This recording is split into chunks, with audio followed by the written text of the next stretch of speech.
So we're on chapter 31, Ayin Beis, volume 1, Discourse 8, page 50. We're in the middle of a discussion on the entire structure of existence, with the objective being that trying to understand how the structure can connect to that which is beyond the structure. So being that I was asked some questions on this, let me just elaborate a minute. Like any machine has its complex engineering, whether it's an airplane or it's an air conditioner or a refrigerator or even a light bulb, a clock, an iPhone. Everything has its engineering. And a good engineer, all the components work together. If something breaks down, you try to look at which specific piece needs to be repaired. But they all work together. One thing doesn't work right, it may create a chain reaction and the rest won't work right. The way God created existence is exactly that. The reason we humans can create such structures, and it should make sense, and you can create a machine and rely on it, and next time it's going to work the same way it worked the first time, is because God made it that way. Because the whole existence is built with rules, with laws of nature that can be predicted, that can be anticipated, that can be dissected. And human beings, you could say the march of progress through history has been humans trying to understand the forces of nature and try to harness these forces. The sun gives us light, but we know today the sun can also create solar energy. So we have solar panels. They work a particular way and they're able to tap into the sun's energy. You have electricity. You have on and on and on, the subatomic particles. So existence, clearly, you don't even need proof. It's clearly a structure that's extremely complex, extremely powerful, and also very symbiotic. Everything works like a harmony, like a skawulus. It's truly the skawulus. Just look at nature. Without human beings getting involved, nature is a perfect machine. Something breaks, there's something else that comes to repair. It's like an immune system. Go to a forest, gets a fire, and sometimes forests need a fire to regenerate. And it has its own beautiful way of regrowing and regenerating. Everything it's a whole complex system that works with logic. Seder Shtalshlus essentially is you can say the core engineering room of how God created existence. And each component is necessary in appreciating the whole picture. And now the difference is when we create a machine, let's say we create an iPhone, was created in order to get people to communicate with each other officially. The shareholders would say it was created in order to make a lot of money. But you make money when people feel there's a need for it.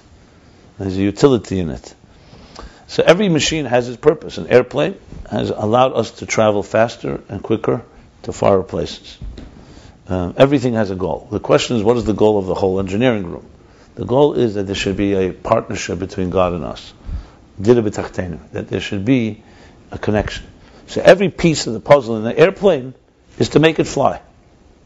There's nothing on an airplane that is not there to help it fly in some way. Or to make, obviously, for the passengers to pay, they have to be comfortable or not comfortable, at least like cattle. Like I saw that cartoon where a cowboy is herding a bunch of cattle. And one cow says to the next, enough of being treated like airplane passengers, But the point, that's just a joke, as an aside. It's not relevant to the marshal that I was giving. The point is that every machine has its purpose, and all the engineering in that machine is meant to reach that purpose. Since the purpose of existence, Seder Shtalshlus is there to be a connection between us and God, so every detail is there to help us connect. So then when you break it down, you want to know all the levels before the tzimtzum. The tzimtzum itself, the shimu, the impression that remains afterwards, the kav, the edis, the kalim, all the levels we're learning. Each piece is part of the engineering of how to make this connection happen. And it goes two ways. The ways how God creates and then how we return. So, if you ask the question, let's say, tzimtzum kipshute, say, sharichot v'amuna, Chassidus makes a big thing that the Alter Rebbe writes that the two ways that that Arizal was Megala, the concept of tzimtzum. So there were Talmidim of the Arizal that interpreted kipshute, meant that God actually removed himself. The Alter Rebbe says we can't say memikri haguf, God is not physical. You can't say he removed himself. You have to say it's only a concealment. The Rebbe has a letter about 4 different opinions in Tzimtzum Rishon. Tzadik Tes, Tavshei Tzadik Tes, he wrote a letter to Rabbi Ben Yomis, who asked him to explain. So there's a letter, it's printed in Chelik Tezvav, Kote Sichos. He explains there's 4 opinions. There's an opinion that Tzimtzum is in the Etzem, and it's Kipshute. There's an opinion it's in the Eir and it's Kipshute. There's an opinion that it's in the Etzem, it's not Kipshute. And there's an opinion that it's in the Eir and it's not Kipshute. And we, so this Chabad, goes by the 4th opinion. It's not in the Etzem and it's not Kipshute. Meaning, it's only in the Eir and the lowest levels of Eir, and it's not literal. It's only a concealment, not an actual removal. I mean, there's implications of all 4 opinions. The point I want to make is that in understanding the connection between us and the divine, every aspect, whether it's the symptom, the kav, is important to understand that connection. Now is not the place to go into exactly what the symptom does, what the rishim like. Even the Rebbe Marash was machadish that Eisis HaRishim Alei Nogah B'Hamat Tzimtzum. We learned this earlier. That the letters of the Rishima, the impression that's left over after the Tzimtzum, the impression we're talking here in the Kelim, in the Sheresh HaKelim, not in the Kav. We're not talking about in the Kav. Lei Nogah B'Hamat Tzimtzum. The Rebbe Marash writes that in Hagah and the Tzemach Tzedek's Maimer. As a matter of fact, the Kopister, the Moganovis, criticized him for that and said it's not correct. And there was a chassid, Rabbi Rivlin. There's a whole letter back and forth vikuach with that he said it is kipshute. It's not kipshute. I'm sorry. That nogah b'hamat symptom. How could you say eisis harushim lay nogah b'hamat symptom? So there you go. What is the difference? What is the ultimate difference? If in the kelim was nogah b'hamat symptom or not? You have to say there has to be a difference. I'm just giving you an example. You take even symptom kipshute. The bottom line is the Rebbe writes in a follow-up letter to Ben Yomis, just to focus on this. We'll address it. There'll be points where we'll discuss this. I just want to break, as I said, when you're in the engineering room, you want to know which section you're in, or else you get a mess. Or else you get nowhere, because everything is everything. So he writes to Ben Yomis, and the Rebbe writes in a follow-up letter that I guess you didn't pick up on the implications of what it means when the symptom is not kipshute and it's only the lowest levels of the air. What's the implication that Rebbe says? That means that the Baal Shem Tov, the Rashbi, the Arizal, the Baal Shem Tov, the Magid, the Alter Rebbe, and all the Rabbeim are here with us right now. That's the implication. So that's how the Rebbe interprets. But it's another kipshute means that Sof Ruchnis is not here. In some way, when Neshama leaves, or in this case, the Tzadikim, there's a certain separation. When Simpson is not kipshute, it means they're right here in this room. The only thing is we don't see them. I'm just giving you that's the Rebbe's a practical thing. The bottom line is it all comes down to achdus. It all comes down to how deep is the unity, the achdus between us and godliness, and how much do we have to give up for that. So we all know we have to give up yeshus and taivas and selfish desires. That's pashut. Even that is not so pashut. We learned. You give up, what do you give up? You give up the object of your desire, not the keich and misava. So we're not talking about annihilating the human being. But we all know there's something you have to give up, the tzir of your taiva. But the end of the day, Chassidus and the Rebbe Rashab for sure, because I'm learning, I've been studying a lot of the sources where he's taken this from. A lot is from the Alter Rebbe, obviously most of it's from the Alter Rebbe, Tzemach Tzedek, Yonim. And it's fascinating because you could see them struggling with what he's already coming to much further down the line. The Alter Rebbe had 2 different approaches in Chassidus. And Tzemach Tzedek says it clear that sometimes in his Maimorim, Tavkuf Samach Tes is one way, Tavkuf Samach Vav is another way. You can see the Alter Rebbe himself struggling with this question about Atzilus, is it Gilead Helam or is it Yesh Mayin? Do we go like the Shita? Originally the Alter Rebbe was clearly much more according to the Shita that Eir is Mitzuyir. And Achlifa Dechtayu comes because Eir is Bligvul. As looks like to me, I can't say conclusively, but it looks like as the Alter Rebbe went on, he started leaning. Let me make it clear. They both have something than the other, but it gets more complicated as you say the Eres HaMitzuyah, because you need to work a lot harder. It would be like if you said that 2 pieces, components, let's say in a machine, they're 2 opposites, but we can get them to work with each other, but they really can't really join. That's sometimes easier than to say they have to mamish join, because if they join, then you have to make every piece work with each other. Instead, like take a marriage. You could say a marriage works because both compromise and both lower their expectations, and you work it out. for a higher purpose, whatever. But to say that they actually become one and they really can work, everything is mamish like a partnership. Like the Rebbe says, a shutfis, not a shutfis only in 20%, you're a complete shutf without Eibishter. That makes everything much more complicated, because then every piece has to be looked at that both are benefiting from it. Understand? So as there's no question, as Chassidus Chabad evolved, so to speak, it starts going much deeper into the Achdus. I guess that guf is a part of the process to Mashiach, because you want the Achdus to be as deep. And the Ayin Beis is definitely more Achdus than Samach Vav. Samach Vav leans more to the first approach. Eres are more pshutim. Ruchnis is more in its world. And if you want to have Iskalus, you have to go to that world. And here, there's no question. You can see, chapters after chapters, it's elaboration just to establish one thing, that Eid has in its shape and form. Take away this shita, and you can basically eliminate 15 chapters here, at least. So clearly you see how he's working overtime to make the match perfect.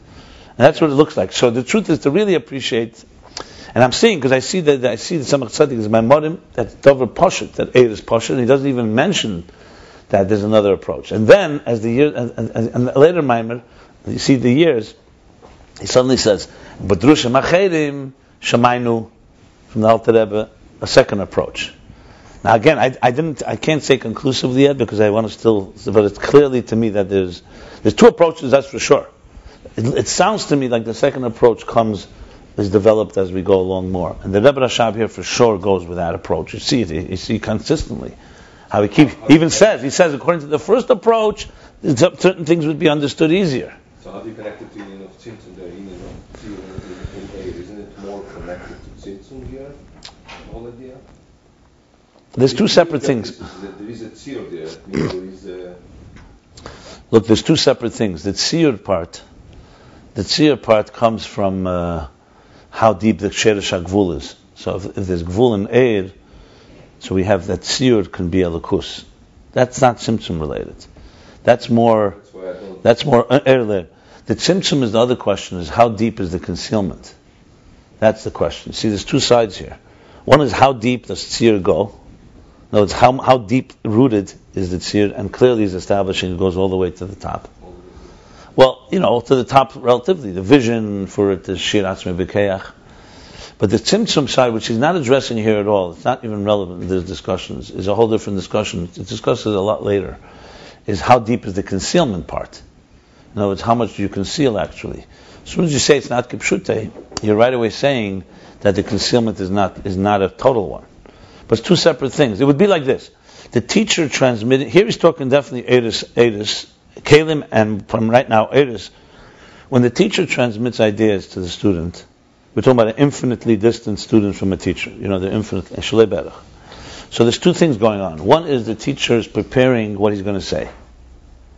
That's a Gili thing. That's Eir. So the question is, how much does he prepare? So we say he envisions exactly what he's going to say. Except the way it's in his vision, we call that Eses Firis Agnuzis. It's all together, it's united, it can be revealed, etc., all the aspects of it. But then there's another thing, is once he conceals, he's silent. How much is he concealing? That's the question. And that's another sugya completely. That's a sugya of the silent sugya. This is the revealing sugya. So in silence, that's a question. And basically, Tzimtzum Kipshute would mean that he conceals, that he has to remove himself, because he's just too distant. And Tzimtzum Lo Kipshute, not literally, would mean that he just conceals himself, and you could find him there. At the end of the day, it will be revealed. Now, of course, it's Haba Hatalia, because if the Tzimtzum is deeper, it also hides the tzir that is there. And like he said, the siluk, like relatively speaking, siluk and miyut that he uses, removal and diminishing, is also like two types of tzimtzumim. But it doesn't use the word kipshute, not kipshute. This is more a question of intensity. I wouldn't mix that here, because that's, Chassidus in general doesn't speak a lot. Besides Shayach Vamuna and the Rebbe, you don't have a lot of Maimorim that talk about the Tzimtzum Kipshute. That's just for the record. You talk about this, about miyut and siluk. And as we learned also that siluk itself, there's two levels. The siluk of the eir is not complete. There's still something there. The siluk of the kelim, for the kelim, is complete. But, I'd rather not go there, because this really requires an elaborate discussion on what the tzimtzum is. And he's not really talking about that. Here he's talking more about Distracts. nothing to be sorry. I just want you. No, it's important to distinguish between the two. Distracts. Bei mir das kostet Mishne in Kopf, die ganzen. Mit besten du sagst da Dinge von Zinsen. Listen. When teacher teaches ideas, 1 second, he needs 2 types of chachmas here, 2 types of creativity. There are people that are very good at concealing, but they're not good at revealing. There are people that are very good at revealing, and they're not good at concealing. Magala tefach machasat fachayim. The idea that when a teacher transmits, a good teacher does 2 things at once. He's concealing and revealing at the same time. Someone that says too little is not really teaching properly. Someone that says too much is also not. The question is, how do you transmit a kav of ideas that both the student can contain, at the same time they still maintain something above his head that he knows he can grow from it? That's the real challenge. So to do this, you really need 2 elements. You need to know how to conceal, you need to know how to reveal. First of all, if the teacher knows how to conceal, it doesn't mean he knows how to conceive of ways to communicate well. I've met people that are very good at giving examples, but it gets so diluted that you lose the sight, you lose the touch of the idea, of the essence of the idea. So the question really is as I said, you have to know how to conceal, you know how to have to reveal. They're both relevant. Concealing alone is not enough, because anyone can conceal. You don't have to be a big wise person to conceal. The question is that you have what to say and then you conceal. So it's just a matter. I'm just giving ACs to understand that there's 2 forces here at work. Why is that? That shouldn't be so confusing. There's 2 separate things. If I want to formulate an idea I want to share, so I'm doing one thing. One thing I have to formulate it. I say, okay, how am I going to compose it? It's like a structure. First, Aleph, Beis, Gimel, Dalet, steps, build it up, and so on. Then there's another thing. I'm sitting in a room. I'm seeing something the student doesn't get it. So I realized that even though I formulated the structure, but maybe the flow is not going well. Maybe I'm saying too much. So you need to conceal more. Not conceal as hide.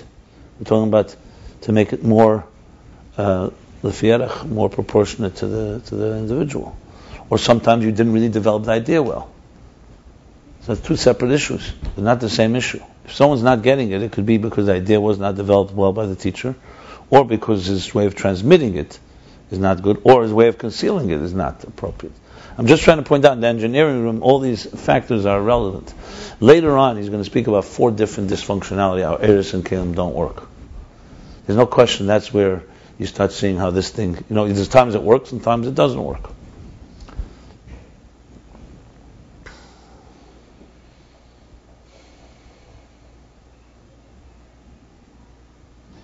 The bottom line is that symptom is the chiddush of the symptom that is, which is discussed later, and we'll talk about it then, is that symptom allows us to have both a closer relationship with God, because at the same time we recognize that He's so distant from us. That's what the symptom ultimately does. It creates a balance. Without the symptom, you have a dilemma: how can an infinite God connect a finite world? The symptom, so-called, resolves that dilemma. But that's not for here. No, I'm not going to Kipshute here. I'm specifically not. It's a whole different sugya. I don't want to talk about Sim Kipshute. I said I think enough that I want to say. Sim Kipshute is a whole different sugya. You want to speak about it? It's like when you're Asik and Mesachta, you don't go to another Mesachta. It's impossible. No, fine. Okay, so we're up to chapter 31, and we've established there's 3 levels in energy. In the energies. The Shorshe Eris, otherwise known as the 10 hidden spheres. That's Antu Chad V'lei B'chushbon. They are all one, all beyond any revelation. You can't even call them a mocker for Esespheres. You can't even call them a source, because there's no transmission yet. And even if they are a source, they're only a source for energy, not for containers, for the vision. Second level is after the tzimtzum. Now the spheres have become distinct. There's Chachma B'fnei Atzmei, Bina. Each one has its distinct. But relatively speaking, they're still blima. They're still formless. And they're still under the impression and the so-called under the shadow by the power of the 10 spheres before the tzimtzum. I avoided saying they're mukked because he says it's not a mukked, but they're still connected because that's where they come from. They, the question is, with that source is not a source for it, but this is rooted there. Okay, and this is the level of antu chakim v'le b'chachmi yediyah. So chakim we have now, not that we have, but it's v'le b'chachmi yediyah. It's not any conscious defined attribute called chachma or bina or chesed and so on. And then comes level 3, where they actually manifest in the containers and they get shaped by the containers. And here's where the Eidos take on a real personality. And even though relative to the containers they're still blima, but now they're inside the containers, and now Shmaya Vavtayin's idea, which is level 2, has now taken the shape of Chesed in Hillel's mind and Gvura in Shammai's mind, and that's how they paskin. That's the psak. It's not wishy-washy. It's straightforward, and it's not just the color of the keli has shaped the water, the liquid. The liquid itself, the air itself, is shaped, and this is the level, as he says, is the third level that's within the containers.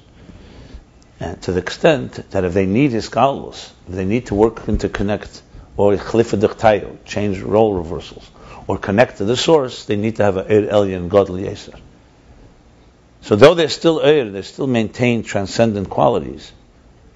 But for them to change from Chesed to Gvura in any way to go beyond their identities, they need something from above. Eisha Shalom B'Mneimov. They need to go back to level 2 and level 1 to get that power. Which now that totally comes contained. Yeah, exactly. So the Sadeh Pshad they can't, but they need something that's so-called out, because they're now it's like, it's not exactly the example, but like a malach can do 2 shlichus. Obviously it's not exactly. In a way, yeah. But it's more, it's not so much chovish, it's mitzad, that's what's necessary. It's necessary that Shammai pass, you need a psak. You can't have Shammai saying, you know what, I think I'm machmir, and then a minute later he says, I think I'm lenient. It doesn't work that way. You need to have it defined.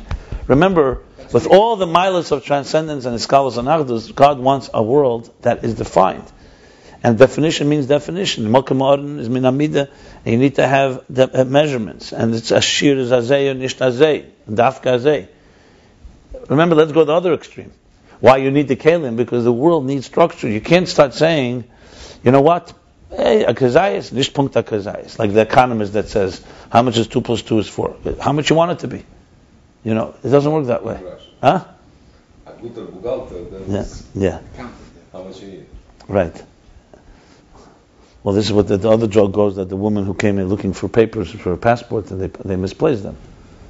So they said to her, we can't find them. She says, well, how much will it cost for me to find them? They said, it doesn't cost anything. She says, I don't understand. In Russia, just a matter of price. What's the matter with this country? You lose something, it's actually lost. It's an inefficient country. In Russia, it's very efficient. It's never lost. It's just a matter, right? By the way, an example for Chidush and Gili, I wanted to say Yeshma Ayin and Gili Helam of Hatzilus. A good example, one example, would be the difference between a photograph and a running film.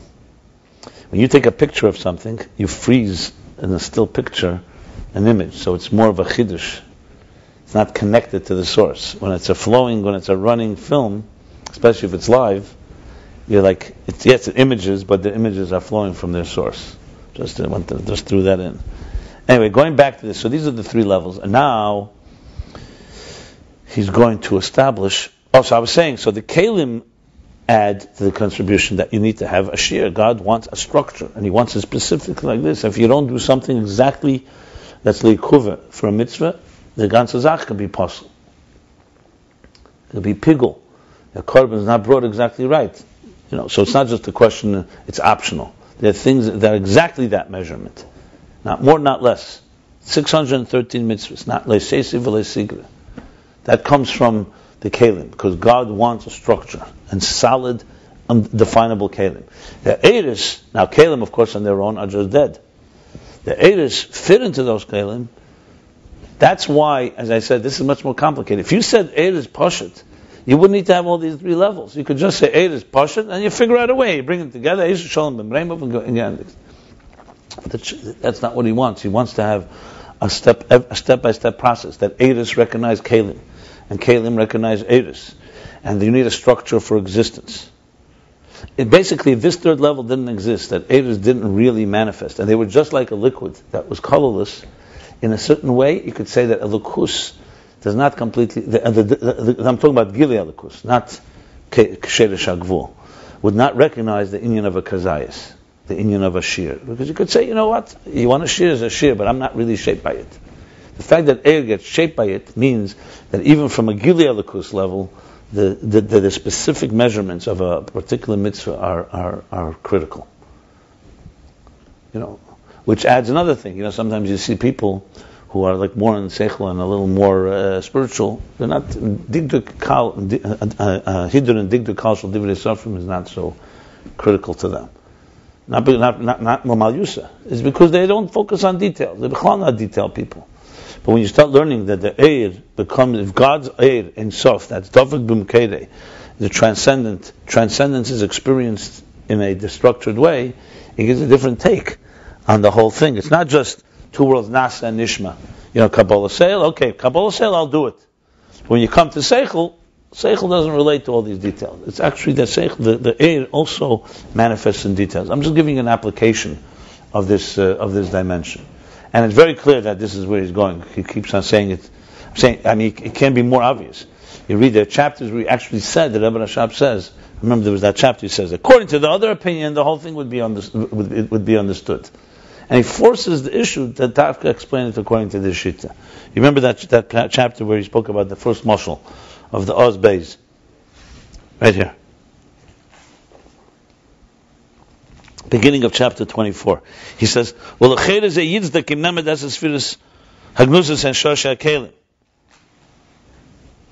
this whole mashal would fit well if you said it was only the root of the containers and not the energies. But then he goes and a whole chapter, and then he could say chapters later, all to explain it according to the other opinion. So there's no reason for this. Why go this whole derech harucha k'tzara if there isn't the purpose? The purpose ultimately is that there should be. So now we continue chapter 31, and now this chapter, if you know some mathematics, could be helpful.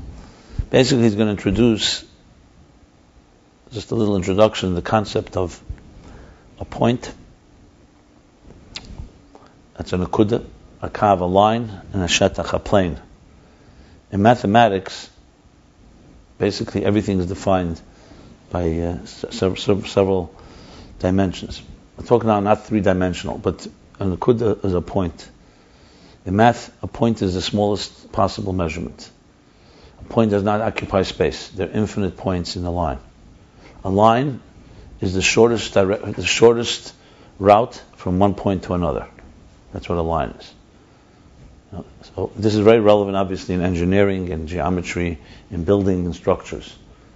So I know perhaps it's just a theoretical thing, but not when you build big structures. These things are critical. You do something wrong here, so it's all formulas. So 2 points. So how do I get from here to here? So I can make like this. That's not a line.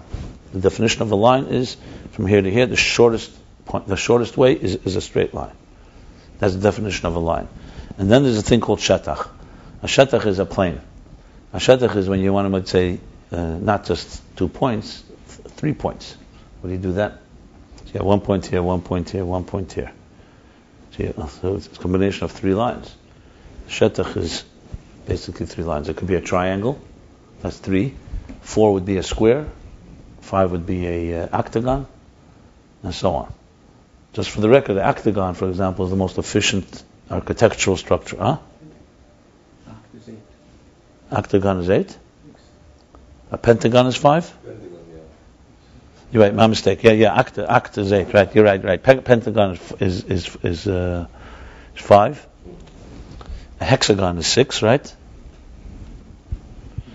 A centragon. Yeah. And I was saying octagon because I was reading that the most efficient structure in existence is an octagon.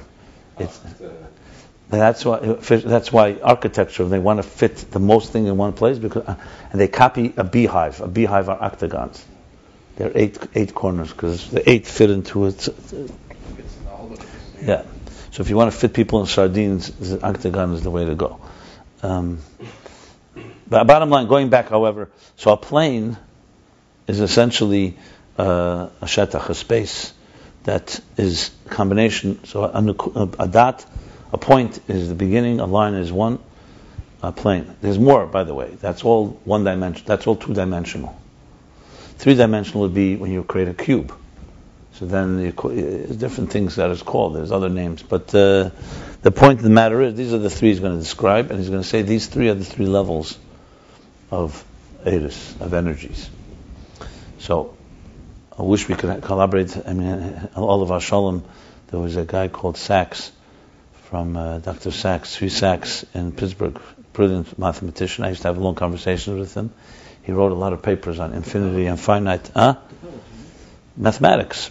But flat surfaces, measuring flat surfaces. That's one thing, yeah, but he wrote a lot of papers. It would be great to, we'll find someone to collaborate with, because it would be really interesting to see, because here he's going to describe it the way it's in its root, in energy level, before it even gets into space. So he's going to say, that's what we're going to learn now. So now, chapter 31. Now these three levels, meaning the level of Eir, Lifnei Tzimtzum, in the hidden spheres. Eir after the Tzimtzum, so already distinct, but not yet shaped, and entering containers. And the energy as it enters containers, these three levels, Gimel B'chinas Nakuda Kav Shetach. They're the three levels of a point, a line, and a plane. The real word shetach is plane in this context. If you choose it, space means nothing. If you want to speak in the language of these three contexts is what I just said. It's called a plane technically. You can call it area. Of course, you can call it space. Shetach again. Kav you can call. Nakuda you can call point. I called it point. You can call it a dot. But what it means is, shetach. That the best definition is plane. There's no question. You can call it area, you can call it space, fine. Like a lane of Mamre, the plains of Mamre, yeah? No, not that plane. No. Plane, not Plain. Not at all connected. There's in Hebrew, in English, there's plane. The plains of Mamre is more like a flat piece of land, as opposed to, let's say, a mountain or a valley, etc.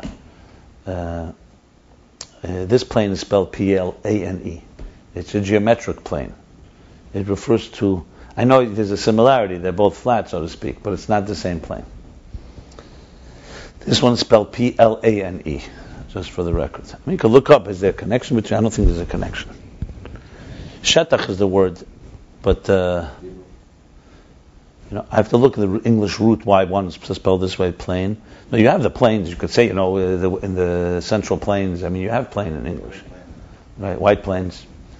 But this plane is L-A-N-E. It has nothing to do with an airplane.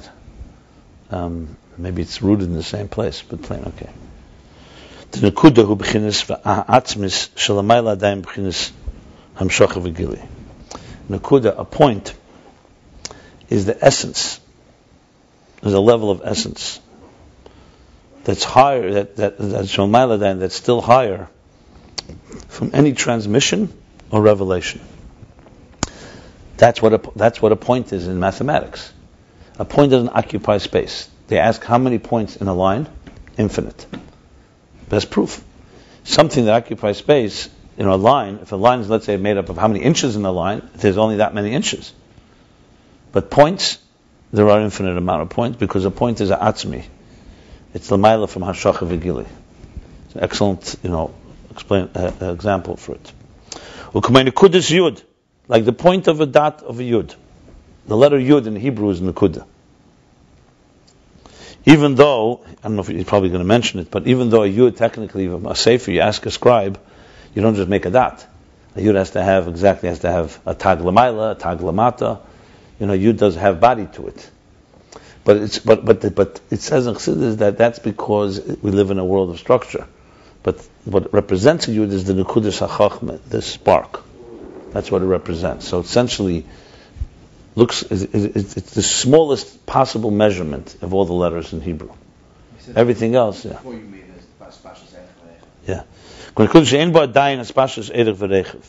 That does not yet have extension in length and width. And even though Yud, he's talking now the milieu of the Yud, not the shape of it, the Vav Daled. That's the Erech HaRechev. In other words, he's not talking about the actual image of it. He's talking about the Yud is not just a letter Yud, it also has a Vav Daled, the milieu, which is the length and the width. Hakol hu behelam adayin, it's all concealed. It's all still concealed. Vakol, it's still adayin, because it will be revealed, but it's still in that late state. Vakol b'chinas nekudah levad b'chinas pshitas adayin. And it's all one point, only a point, in a form of formlessness. So if you look at a Yud, you have no idea what's going to come from it. If you look at the vision of the architect, the artist, as he envisions what he wants, it's all in a nekudah. It's all one, all encompassed in one point.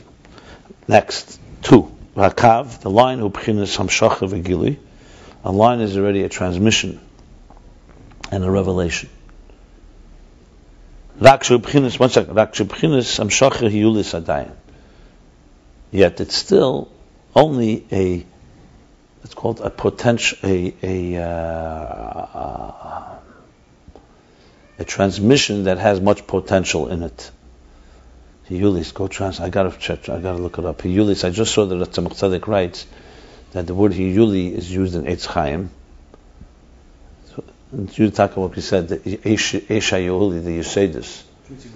They're basically archetypes. That's really what a hiyuli is. It's an archetype. You don't, when you say fire, there's fire as we know it as fire, but there's fire so-called in its archetype, the personality of fire. If you touch it, you're not going to get burned, like you spoke earlier. It's in an abstract state, the source of something. It's a Greek word. It's based on the ideas that the Rambam brings and so on, that everything, I want to make sure this is on, right? It's working. The sound is on? Yeah. That everything, in the process of things, there's something that's even before Hiyuli. Then there's a state where it's already now been transmitted, but it's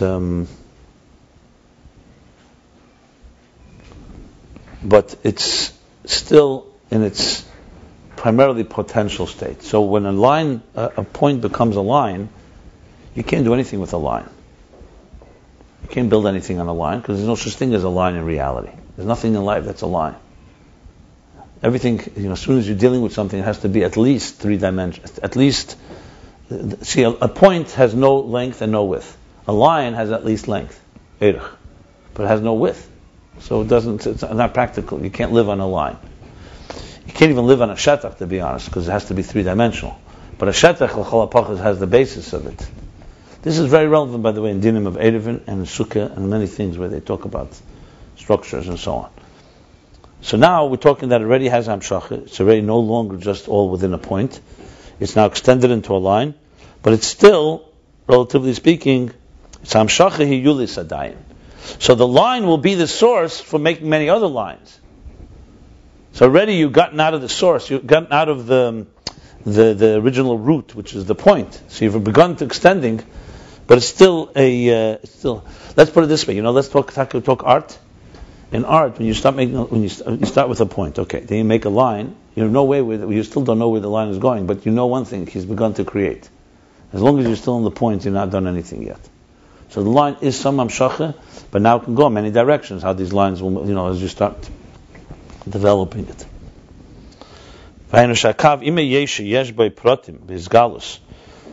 Which means that the line, even though it has within it revealed details, because it's already a line. Nevertheless, it's still formless and all united in one, as one. Because the kav, a line in general, is the idea of extension, of length, which is revelation. Length is revelation, but it's not yet spread out. However, this itself has two ways to understand it, or two methods, two applications. Okay, we'll see in a second. Ha'echad, one first eifin. The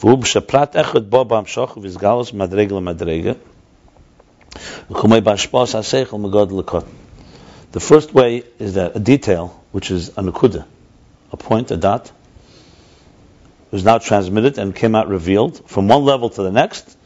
An example is like the hashpah, the transmission of an idea from a greater person to a lesser person, from gadol l'katan. You could say an adult to a child, or gadol l'katan, from a wiser person to a lesser one.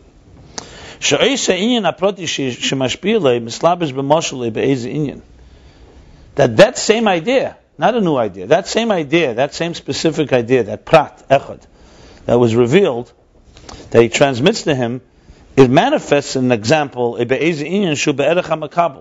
or in some idiom, some context, that is proportionate to the recipient. That through this he'll understand this specific inyan, this specific idea. And also, malbishe eid be'eze inyan shalamatim is ad sheyuven gam lamakabel shunomich b'madrega. And it can go even further.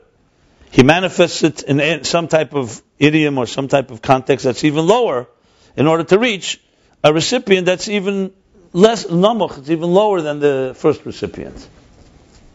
So basically, these are the gradations, levels of how an idea is transmitted. This is all the kav. This is the first eifin. And in this eifin, in this method, in this method, he basically is lowering the idea, meaning manifesting it in examples that are simpler and simpler, to the extent, to the point that till it could be understood even to the person with the smallest, the least intelligence.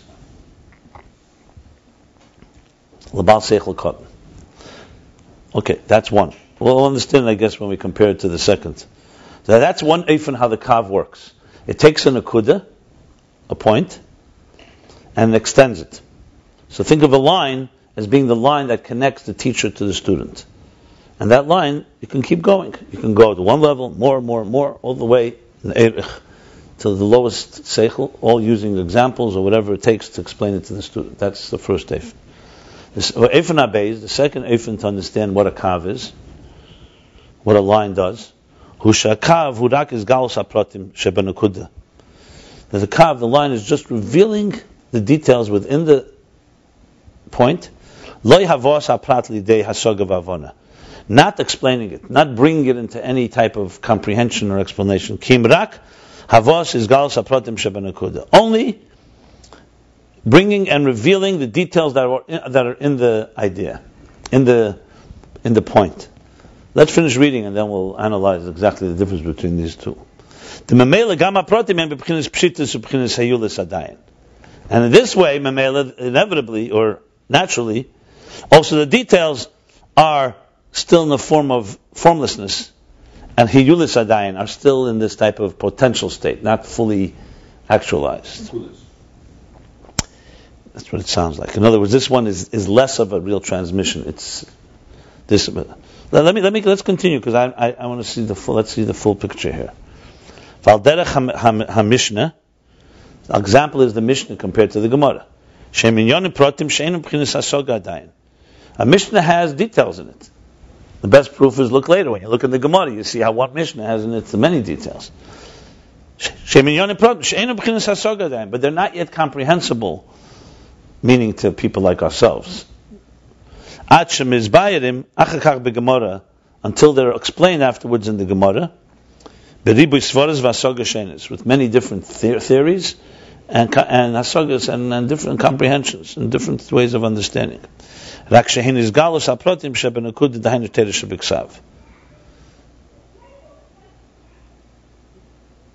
Mishnah is not the Gemara. So what is the Mishnah? The Mishnah is galus hapratim shebenakuda. So the nekudah is teresh b'ksav. The Mishnah is the kav. And it looks like here, Gemara would be shetach, maybe. But the bottom line is, Akshahain, the Mishnah is only a revelation of the details that's within the nekudah, in the point, which is Torah shebiksav, the written Torah. Because the jump from Mishne, from Torah shebiksav to Mishnah, obviously, is a big jump. Gemara is closer to Mishnah than Mishnah is to Torah shebiksav, so to speak. But basically, for those that may not be familiar, let me just explain what we're talking about here. The way the Torah is structured is that Moshe received the Torah, as the Rambam writes, Torah b'pirusha nitna. He received the written Torah, then together with it, on Har Sinai and Mount Sinai, God taught him also the interpretation, which is what we call the oral Torah. Most of the Torah was oral, transmitted. It's like, think of it like someone writing nekudis. Torah shebiksav is really like someone writing points. Shorthand. If you read it on its own, almost nothing can be fully understood from the written Torah. So you need explanation of how to read the verse, how to interpret a verse, how to deal with a contradiction between verses. What do you do when a verse is very, very brief? So Torah Sheba'al Peh elaborates on that. But nothing in the oral Torah is created on its own. It's all hidden and concealed in the nekudas, in the points within the written Torah. But in the oral Torah itself, you have levels. You have the Mishnah. When Rabbi Yehuda HaNasi compiled and finally wrote down, after it was memorized for years, this oral interpretation that was passed on from God to Moses, and Moses to his students and through the generations. So finally, because it was being lost, they decided to write it down. The Mishnah is shorthand of the oral interpretation within. So if you only learn Mishnah, you basically have the summary of what Moshe Rabbeinu heard from God. And of course also the God also said it's up to the different discussions between the scholars of interpreting it all. That's the Mishnah. And then when you say the Talmud, Mishnah is very short, relatively speaking. We say the Gemara, the whole body of Gemara, that's an elaboration. So for one Mishnah, which can be 5 lines, you can have a Gemara that can go for 5 pages, or sometimes even more, or less. What's the biggest Gemara after Mishnah? Is there ever see? 10, 15 pages, let's say? Even more? Shabbos. Okay, maybe I could have more. And you see the Gemara literally takes the Mishnah and dissects it line by line. It takes a line, whole elaboration. Another line. And even that's just all, this is Talmud. Then comes the commentaries and the Rabbanon Sevaroi and the Gainim and the Rishenim, Achreinim, all the way to our times, which interpret it all. And then you have Medrash and Zehar. It's a big body. But the point is, in the evolution of it, it's nekudah, kav, and shetach. So nekudah is Torah shebiksav, as he just says. And he's talking about kav. In the second eifin, this kav, the line, is not explaining something new. It's just revealing details that were there in the original point. And he's comparing that to the Mishnah. We still have to analyze the difference between these two eifin, but he's talking the second eifin now. So after the parentheses,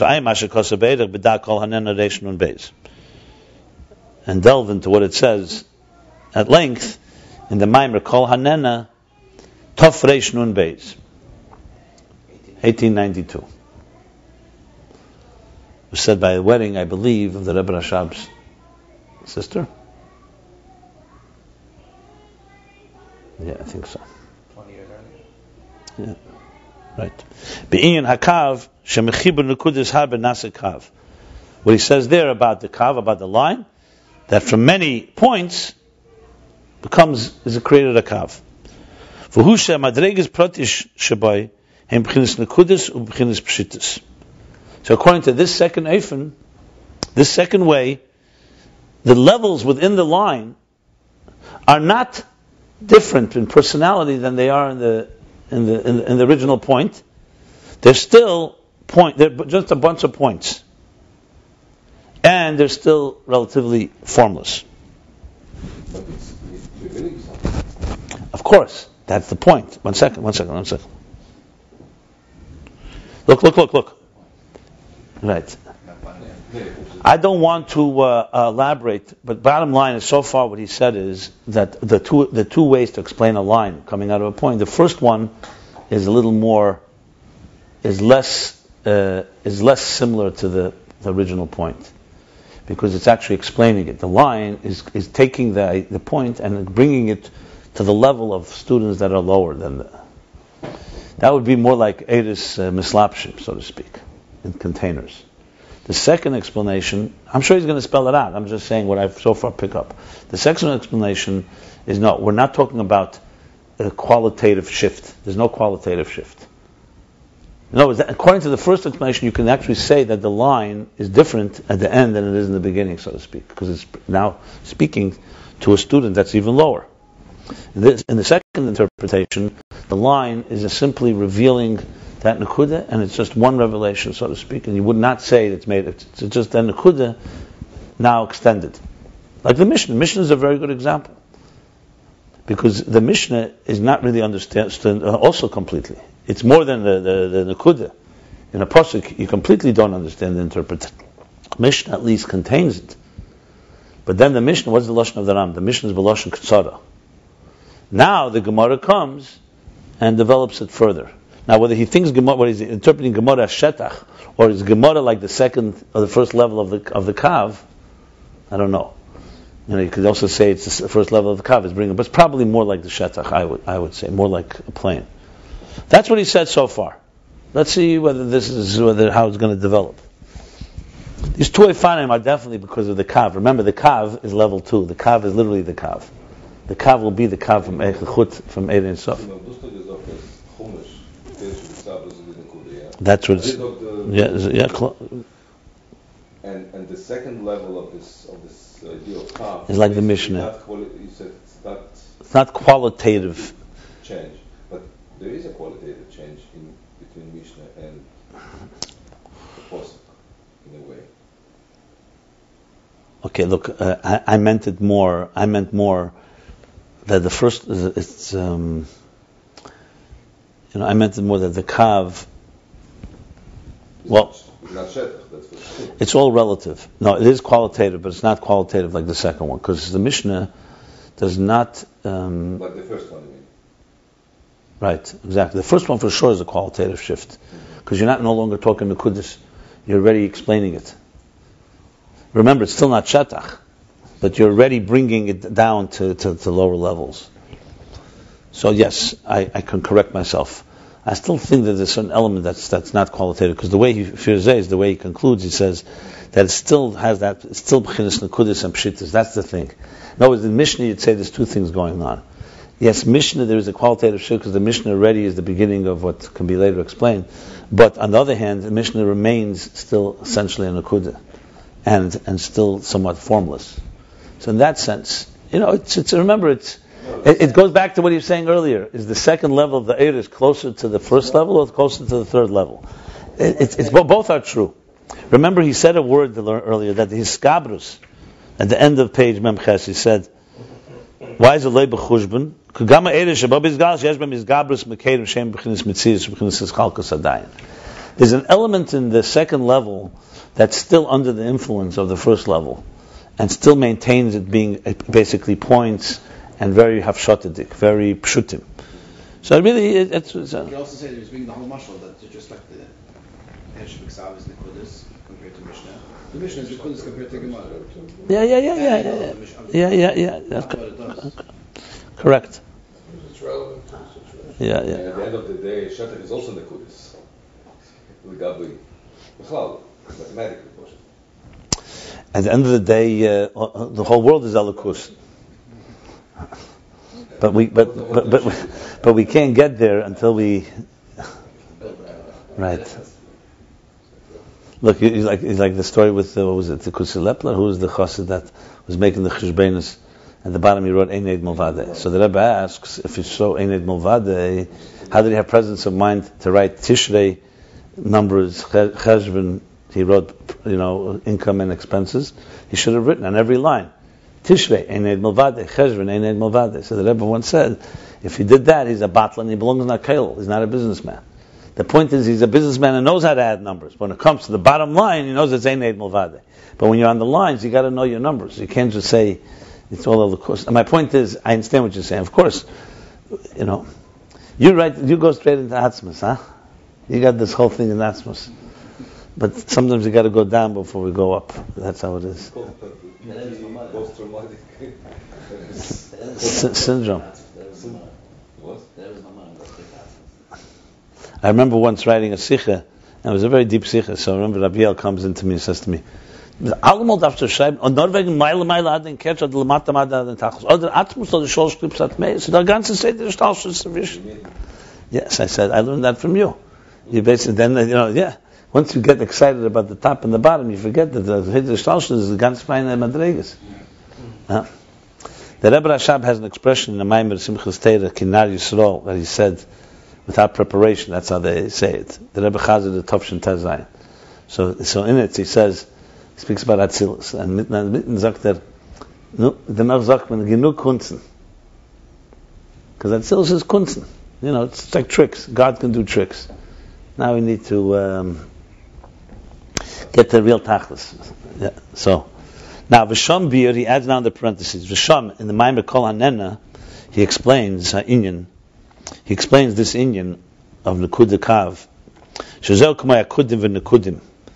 That these two levels, the nekudah, the point, and the line is like the levels of akudim and nekudim. The akudim husha esek ksarim sheina eres atzmim harem b'chinas built in mitzias nekeres. Akudim, nekudim, v'rudim. Let's just explain what that is. Is terms used in Pasha Vayetze by Lavan. Yaakov had that. He had the Idre had saying he had the flocks of sheep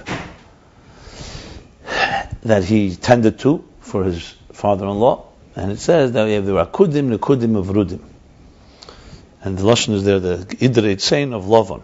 So in Eitz Chaim he explains that this is Lavan is Levan Elyon, which means the essence of whiteness, purity, and that's Keser, and that evolves into akudim. Akudim means those are the sheep. They had one dot, one nekudah. That was akudim. I think it's one spot. And that is what he says, akudim b'klei echad. Akud means that they're all bound together, 10 energies in one container. So there's a nekudah only, one container. Nekudim, which is otherwise known as toihu, is where there was, Rashi explains that there were many dots. It was a spotted sheep, and that goes in nekudim, separate spots. And now you have 10 energies in 10 containers, but they don't work together, so they're spotted. And vrudim were sheep where they had stripes. And stripes already shows there's a connection. So now you have 10 energies in 10 containers, but they work together symbiotically, is galus. That's the way it works. That's tikkun, right? So hakudim is higher than both. Nekudim, in akudim there's no breaking of containers because the containers have not even emerged yet. In nekudim the energies are very powerful and the containers are still weak. So it's separate points and they shatter. And v'rudim is tikkun. So he explains now the nekudah kav and shetach actually. These are nekudah kav and shetach. Can you use it in a lower level to say that akudim is lower also? No. In the world, akudim is always higher. Akudim is like if you think of a child developing. Akudim is where everything is still in a seed, like a seed. It's all there. There's only one point. As it develops into different akudas. And so he says in Kol Hanena, he explains this. He says it's a parentheses qualifying all this. That he's saying like this: Akudim she'esek ksarim, the 10 ksarim basically the 10 energies, makifim. She'ena eres ha'atzmim, they're their essential energies. How do you translate atzmim? Man alive. Essential, meaning fundamental energies. They're not as special as atzmim. They're not extensions of, but they are the essence of it. They are not distinguishable, not definable, not recognizable. And they're all bound and united together. Nekudim and the points.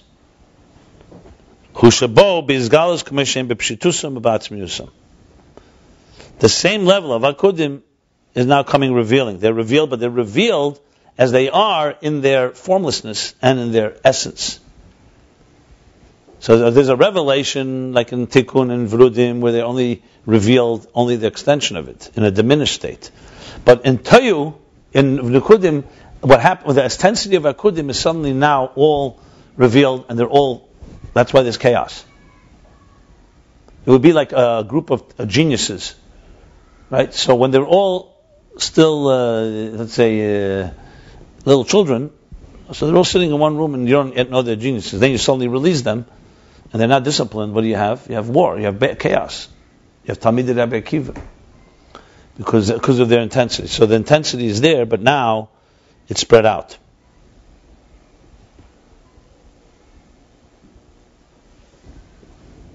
In politics, it's called fanatics. Okay,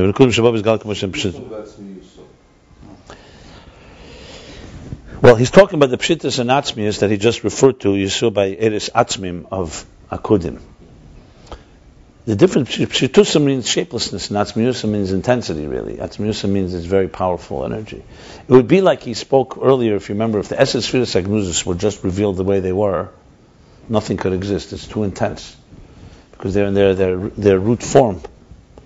So, definitely different. Atzmis pshittis refers to shapeless and formless, and atzmis refers to being an essential entity, not an extension of. We get the spashtus of the sun's light, not the etzem hashemesh. Etzem hashemesh was here, we wouldn't be existent. You get a spashtus. Etzem built in mispashet, etzem built in mismayet, and etzem, for example, can be diminished. The sun, what can be diminished? Not the sun. The sun's light can be diminished as it travels. The further it travels, the weaker it gets. And etzem doesn't get weaker. What frames? What defines an etzem? What frames broke here? Were shattered? Well, he's not talking about the shvira part here. What happens is that the kelim also emerged at this point. Let's put it this way. As I said, if you have one intense energy like that, it has no one to fight with, no matter how radical it may be. But you put a bunch of radical forces together, and now they're distinct entities. We're talking about they're distinct. In akudim, there can't be no shvira because there's only one keli. Here you have 10 kelim with 10 very intense energies. You have 10 talmidim of Rabbi Akiva. And because each one, they're very powerful and they burn each other up. I mean, that's he's not really going to that. Here he's talking more than the nekudah part. But you want the whole encyclopedia Chassidus, huh? As much as you could. I got it, okay.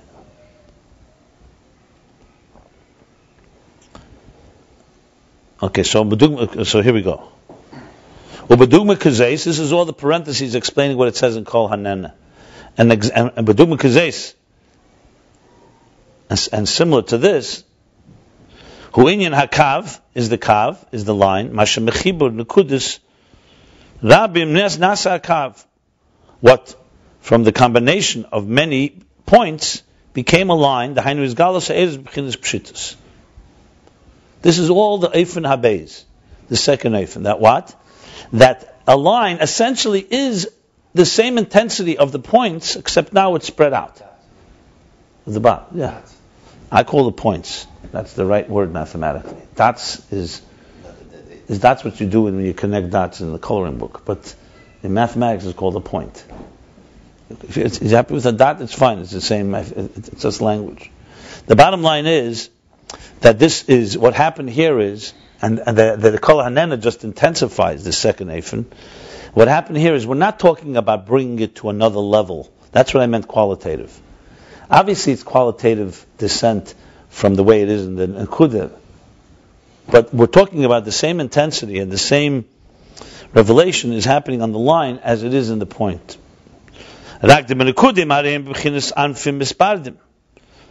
Except that in the kudim, in the level of the points or the dots of the world of nekudim, they have become now separate branches. Ubekav hem b'bchinas achdus. No, he's just qualifying this. That the kav, in the real kav, the kav chut, or the way it manifests in Atzilus and Tikkun, the kav is a consistent one. Here it's become separate branches. So it's not really a perfect example of a kav. A kav is one line.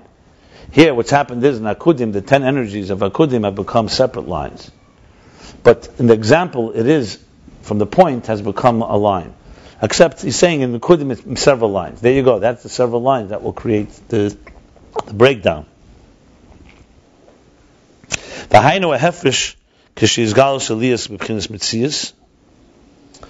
So we see from this is the difference between when the revelation is in a form of mitzias. It has some type of substance, some type of existence. That's the level of the nekudim, of the dots, of the point. You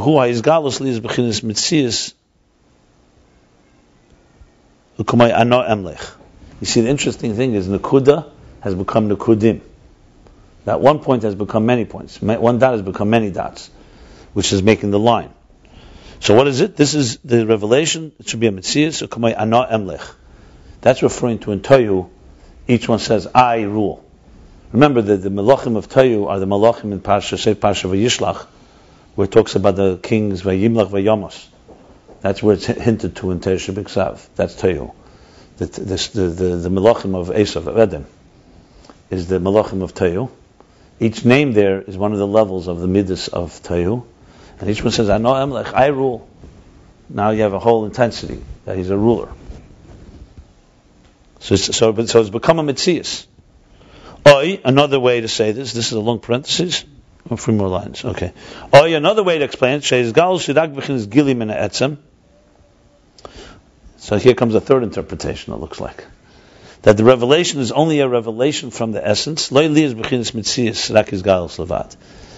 that it became something of substance, of existence, it's only revelation. So it has nothing to do with nekudim. Let's see what he says, 1 second. Like a great wise person, that reveals seichel the way it's by him, not the way he explains it to students. In that situation, all the details come in an abstract way, abstract form, and they're not recognizable, they're not distinguishable yet. And the details and the distinctions between them are not yet recognizable. Like we discussed earlier, chapter 19, the example of an abstract idea,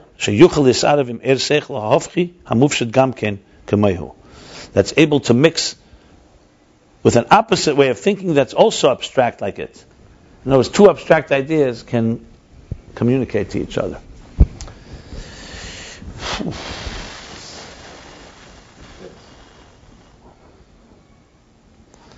This is the parentheses.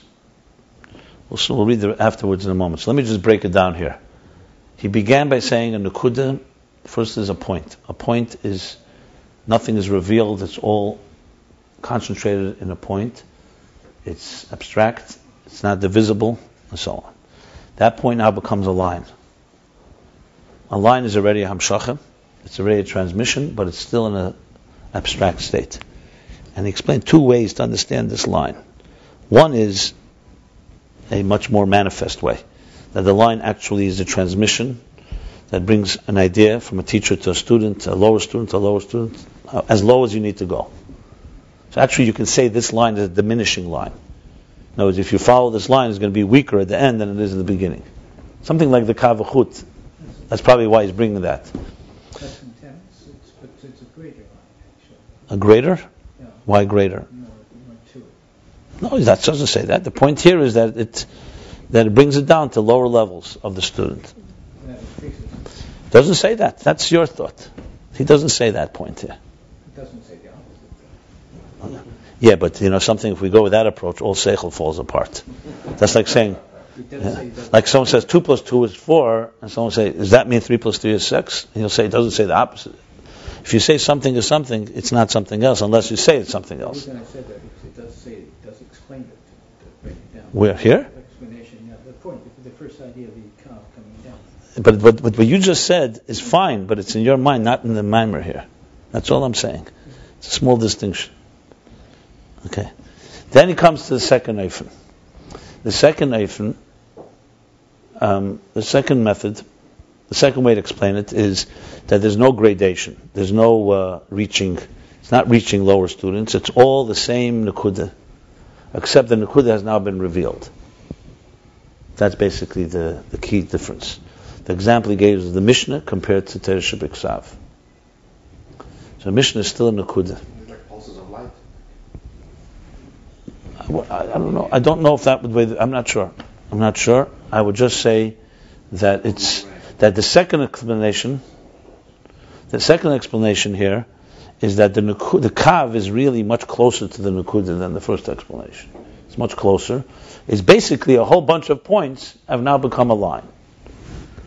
So it fits more to the line is basically made up of points. A line is essentially points. Many points between two from one to the other. There is a revelation. And then he brings from Kol Hanena, which we just learned.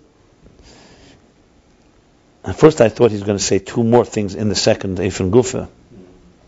But it looks to me like the second thing is very similar, because when he said that teacher, the difference would be there's a teacher who explains with a mashal, brings it further. That's the first approach. And here he said a teacher who stays his ideas remains abstract. However, it's revealed. So he's revealing it on his terms, not on the terms of the student. So it's a real different type of kav altogether. It's a kav. It is a line. But this line is on the terms of the nekudah. And the first of Eifim was on the terms of the makabel, basically. It really comes down to whether the kav is focusing on where it's coming from or where it's going to. That's really the difference, so far, what it appears. But I just want to see why it's an oi. Why did he say oi? One second, just give me a second. Okay, I see the difference. Yeah. Actually, the first explanation in Kol Hanena appears to be like similar to the first explanation in the Kav too. Akudim, nekudim, yeah, because you can explain it both ways. It depends how you explain nekudim. I have to look in Kol Hanena to see which way he explains it there, but it could be there's both are there. Let me just read it again a second.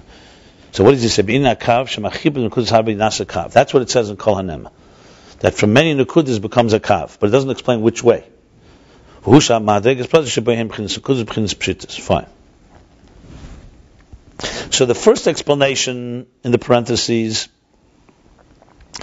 is that the same intensity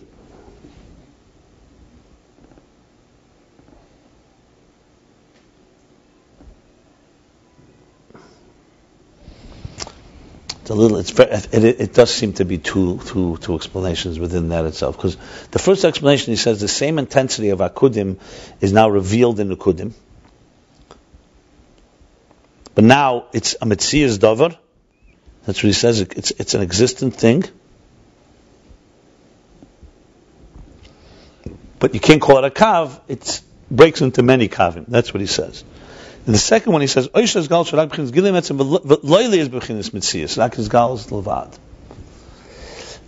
you could say the first one is a little similar to the first Eifim, because he's saying that in the Nakudim you started to get some mitzias already. I know emlech, it means I exist. That means the line is not focusing just on the Nakuda where it's coming from. Now the entities are becoming, it's like the students who feel that we're somebody's. So each level is a powerful level to the point. Like he says, that's why the Metzias creates the separate, different kavim. But you could say that's not really a real kav then, because once you feel you're somebody, you're no longer one kav. You're already. The way I would explain it, without going further, I think there's almost three ways to explain what a kav is here, with almost being that the first one has two aspects to it, and the second one is different.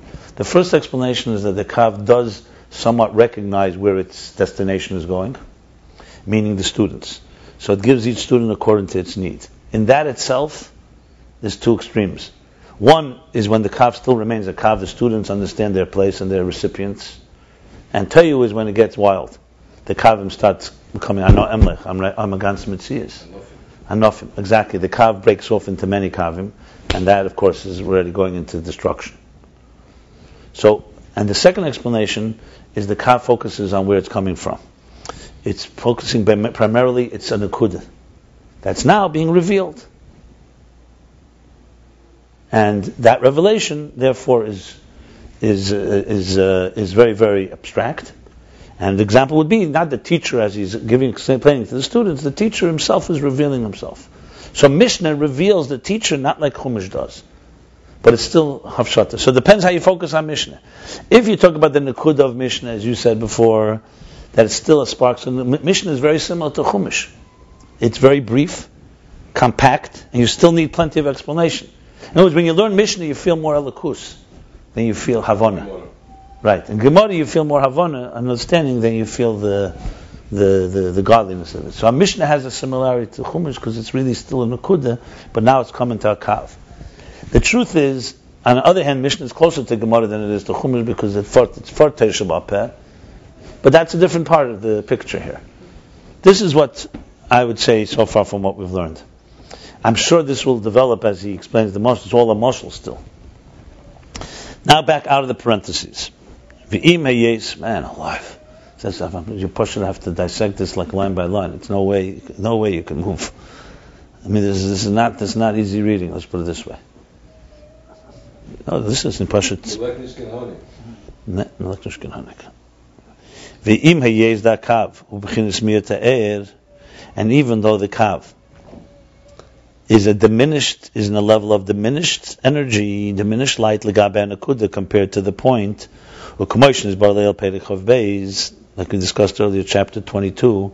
I just want to say for the record, all these places where he keeps referring to chapters were added later, not in the first version, because the chapters were written years later, which means that the Rebbe Rashab learned the iyun, what he had written, because he's not just writing a chapter here and there. Every few lines you see he's writing a chapter number.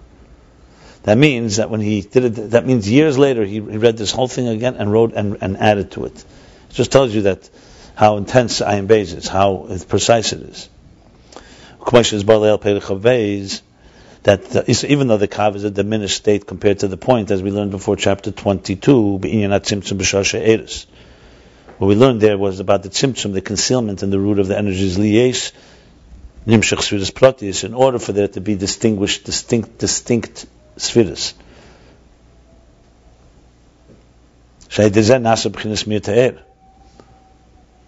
Because through this became the diminishing of the energy. In other words, for the air from the shadish in this spheres agnuzis, which he's calling here Nakuda, to become a kav, meaning specific spheres, you needed the diminishing. She's asking a question here.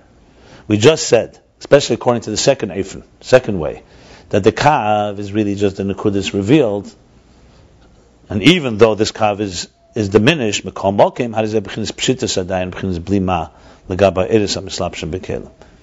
nevertheless, even though it's true, compared to the point, the line is diminished, but compared to the energies that manifest in the containers, this kav is relatively still formless and substanceless, blima, without substance. That's the two levels, nekudah and kav. Now comes through shetach and the plane. That's how energy is manifest in the containers. They now become the energy of chachma, the energy of chesed, of kindness, love, commensurate, proportionate to the personality of the containers. Now it's entered in the containers. That's shetach. And they're not formless like the energy is on its own. To the extent that they're not formless, to the point that they actually can affect the creation, the bringing into being of Bri Yitzir and Asiyah. According to the method or according to the instruments of the kelim. In other words, talking about the artist, once the energy is manifest in the container shetach, now you're actually able to use an instrument to create a lower world, which is commensurate to the world of Bri Yitzir Asiyah. Or the other way around. You could not create Bri Yitzir Asiyah if you did not have containers. If it was all energy, you'd no way they'd create a new world. The containers is what allows the creation of the next worlds. So the energies have become so much part of the container that they are able to create that next world. Okay, so we have the three levels. Shetach. The thing is, he doesn't say what shetach is in the emotional, the teacher and the student. I would say, based on other places, unless he elaborates afterwards, shetach is, even according to the first day from that the teacher brings the idea to students, it's still not harchove. You're just talking about he's bringing an idea like a river, just erech. Then there comes the yud, the hey, and the vav. It's the vav. And the last hey, because usually yud is the nekudah inside the teacher. The hey is the spashtus inside the teacher. He develops the idea. The vav is the transmission, the kav. And the last hey is where the container, once I receive it, I expand. It's the expansion of the idea. That already would be gather of shetach. That would be shetach. Shetach in the makabel, not in the mashpiyah. He doesn't really spell it out. It's erech and reichiv. But based on what he said, nekudah, there's no erech and no reichiv. There's no length, no width. It's just a dot, a point. In the line, there's length but no width. And shetach is also width. So basically, it's manifestation in the containers. What does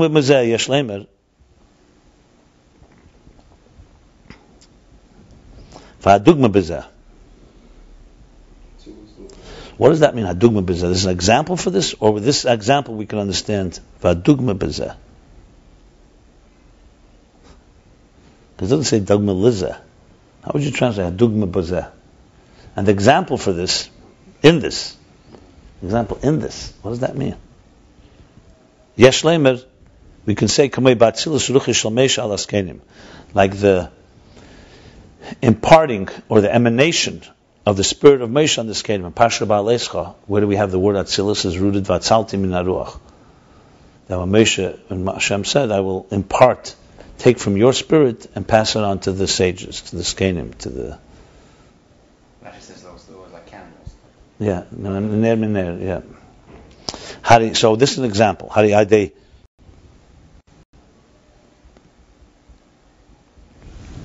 Shenoch, that rested. What it says in the pasuk the word noch there? No, but the spirit rested. You understand? Through resting, through shenoch al askenim, through resting on the skenim, on the why the skenim means literally the elderly, the elders.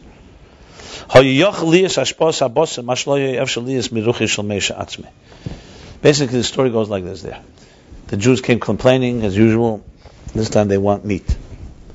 I know. First it was water, then it's bread, then it's this. They want meat. Mishne says, "Ma'ayin basar. Where do I have meat from?" The Eibishter responds, "Vatzalti min haruach. I'll take from your ruach, from your spirit, and pass it on to the skenim." Of course, the big question: what does that have to do with meat? So, al pi Kabbalah, Atzilus becomes the memutza, so-called the interface between ruchnius. Why did he say ma'ayin basar? I can teach them Torah. I can give them ruchnius. I can tell them what God wants. Basar, what does basar have to do with me? Atzilus essentially is the answer. That there's an interface between the divine and physical existence. So the Atzalti min haruach essentially was taking from the spirit. From there we learned the idea that it turns it into esesphiris. And esesphiris becomes the interface between, so Eirach Chesed is Takeh Ayin Li Basar. But when Eirach Chesed goes into Kleach Chesed, now you have something of substance. And from there can be hashpah, a transmission into actual, later into real physical meat. Many evolution. The Alter Rebbe in the beginning of his nesias, of his leadership, did not want people to come. They said, "Why are you coming to me for gashmis?" Ruchnis. And later, of course, that changed. It's a similar idea, because you could say, ruchnis and gashmis don't meet, two different worlds. Huh? Why are we even going there? I mean, these were gashmistic quail, or the slug, or gashmistic birds. Yeah, but so then, what was Moshe's? What's the solution? That's exactly without Kabbalah Chassidus. One is like No, but without Kabbalah Chassidus, you don't understand the psukim. So why did Hashem say it's ultimate ruach? He should have just sent quail. What's he? He'll say, "I'll take care. I'll send them meat. We'll go to a restaurant." Because the point is, why did Moshe say ma'ayin basar? Do you think he meant I don't have quail? I don't know how to find the meat. He could also go shechter behem. It means ma'ayin li, as Moshe Rabbeinu is k'sherish hashpah. You can't. The psukim in B'halischa are not understood without primus atei. There's no way you can understand it. What's a tzaltim min haruach have to do with basar? That's what I'm saying to you. That what I'm saying is from Eitz Chaim and from Kabbalah Chassidus that explains the Zehar. The Pasha explains the Pasha. You can't understand B'halischa without that. Pasha, you could say that we are going to find meat for to feed 600,000 people. Okay, fine. No, I understand that it says that, but how does the Atzalti Min HaRuach solve the problem? He should have sent Quail. What is he? Why is he? Really goes into something else. I understand. So you learn that it's not connected to the Mayan Libasa. Yeah. But Pashtus Aksuvim it is. And I understand you can learn a different way. I'm talking how the whole Atzilus is based on that. But fine. So let's finish what he's going to bring out here. How they shenochal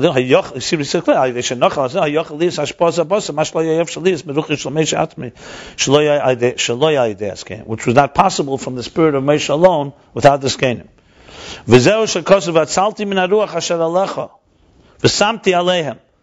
I will impart, I will emanate. Atzalti, I will impart is the right word. I will remove, and it's not really remove, it's I will take from the flame from a flame, impart from your spirit that's upon you, and samti, and I will place it upon them. Sheyesh b'zeh beis dvarim. This has within it two things. This is a very fundamental piece. I wrote an article a few years ago explaining Atzilus from this psukim. What are the two things in this? Atzilus ruach shel Moshe u'mashenachal askenim. We have two things here: the emanation of the spirit of Moshe, and the way it rests on the elders. V'hainu the b'atzilus ruach shel Moshe levad, just from imparting from the spirit of Moshe alone. Hagam shezeh yeridim madrigase. Even though this is a descent from his level, lo yoyev shalis adayin hashpas habasar. It still cannot transmit and give them meat, steak. Pashtus. Ki'im al yidei shenochal. You need the second step. Ki'im al yidei shenochal alas kenim. Rather, the way when it rests on this kenim, shoyu be'ein arech l'gab Moshe, who are infinitely distant from Moshe. Al yidei zeh. Through this nasir ruach shel Moshe be'efrim kazeh, that caused the spirit of Moshe to be in a way, in a method sheyir be'vayodei hashpas habasar. That will be within him and through him the transmission of steak, of meat. Ukaneda, as it's known, the chol hashpas yitzarech li'saydei Moshe dafka. All the hashpas have to come through Moshe. In other words, it doesn't come from the skenim. It comes from Moshe, but it's through the skenim because now it's ascended a level. So something happens to Moshe here. Yeah. One second. The same thing is in the level of Atzilus. The Eris Commission Atzalav and Izgala Meshash Mekedem Essence for this second was this. This is very concentrated, so concentrate. That Atzilus, that the energies, the way they are imparted and revealed from their source, from their root and their source in the 10 hidden spheres, they're still without substance. And they still cannot be a source for biyah, for basar, for meat. And through manifesting containers, that's the elders. Through that they become contained as a substance. In order for them, so that they could be a source for biyah. Because he and his containers are one to create. That's an Atzilus. Okay, let me. Wow, this was a heavy little piece here. This dugma. That's still got dugma b'zeh shleimer. I know what he's trying to say. He's not saying this is not an example for this. Right. All this is an example for this. Right.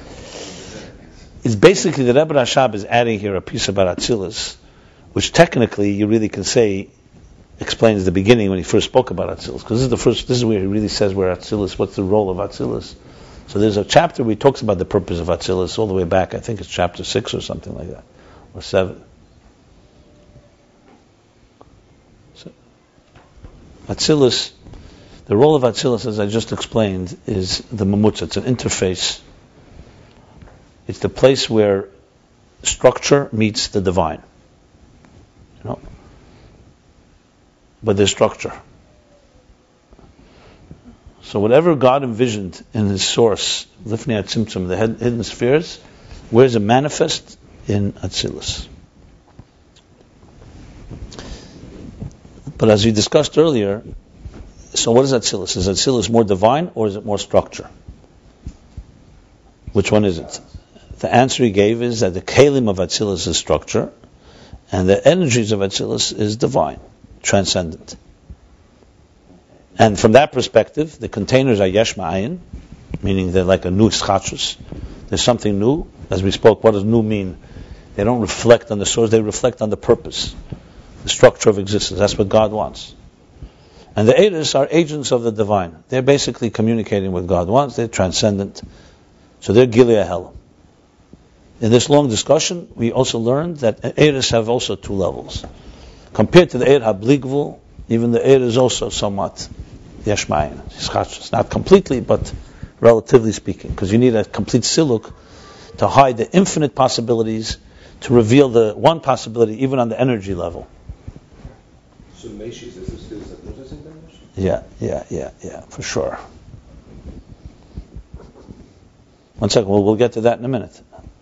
Meshach is the Hakudim Stimad, this is before it goes into the Kenim. The Kenim, that's here, the Kenim. No, I don't think so. We'll see in a second. One second. Let me talk it through. Let me just see a second. Hold on. So also the air needs to say, fine. Now we have Atzilus. So Atzilus ends up having containers as structure. Energy is transcendent. Now the energy goes through three levels to get here. The first level, as I said, is in the root before the symptom. They're connected to the vision completely. Then there's how they come after the symptom. They're concealed. They're distinct, but they're still under the influence of the source. That's in Atzilus.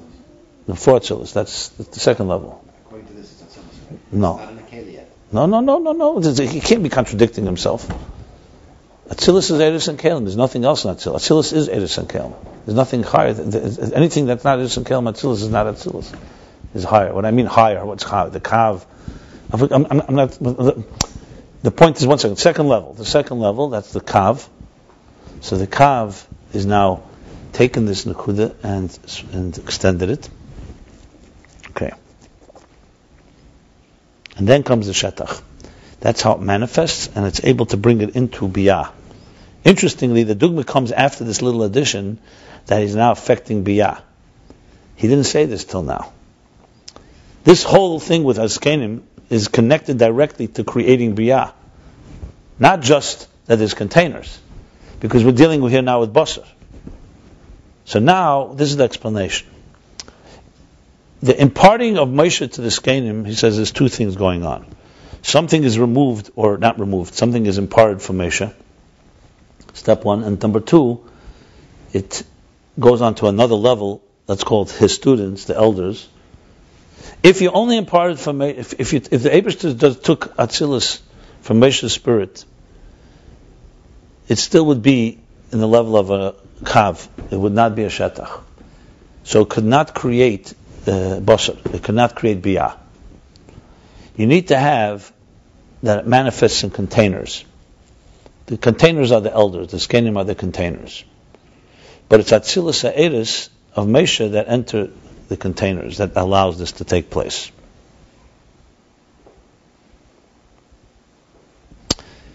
Now, the way he says Moshe is bli ma. Moshe is the letter is Menachem ma. I would say Moshe is the first two levels, not just the second level. Because he says clearly, okay, it is, you're right, it is in Nizgala from them. It's the way it's right before the Canaan. Hold on a second. So no, but Moshe himself, before that Atzilus from him, that would be Eshes Firas Agmuzis. Yeah. Then comes, then is Netzalu from there, Eshes Firas, that's Kav. And that's a second. And then there's Nochnu, Samti Aleichem, Samti Aleichem. The second thing he says, Yesh B'zeh Beis Dvarim, is Mashanoch al Askenim. That's why that could still not be a mokra of biyah. And that enters into the containers. In other words, the spirit of Moshe enters in the containers, into the Samti Aleim, in the Skenim. It could be a mokra of biyah, which basically basar. Biyah is basar. Biyah and basar is the same idea. Obviously, basar means physical meat, but it means the idea of something that is not divine in its personality. And then he adds the Iyu v'gamur chad livrei, which he alludes to earlier. It's Iyu v'chayu echad is the energy as it's united with its source. Iyu v'gamur chad is how the containers are one with godliness, with energy and with the source. Yeah, but pashtus, that's the noch. That's probably the noch. I don't know if it's the noch. It's probably the skenim, because the skenim is not biyah. Biyah is the basar. The skenim is the necessary steps to go from atzilus. Now remember, bedakus, the essence of Sagnus is also atzilus. Atzilus is the klolos, so it's an atzilus from higher. Remember, Moshe here is for all practical purposes like Ish Alakim. He's basically the source of Ashpah, the source, the root of it all. Right. Right. Yeah. Yeah. As al Ashpah through Moshe, that's clear. That's why. That's the whole Mayan Libasa. That's why Chassidus and Kabbalah not stopping and just learning Pshat. When he said Mayan Libasa, it was a real question because they want it from me, coming from me, I mean, later, that's why all the three things, after Miriam and Aaron pass away, everything comes back with Schus Moshe, for that reason. But Moshe is be'etzem, atzmei is Torah. It's Ashpah of Torah, of Man.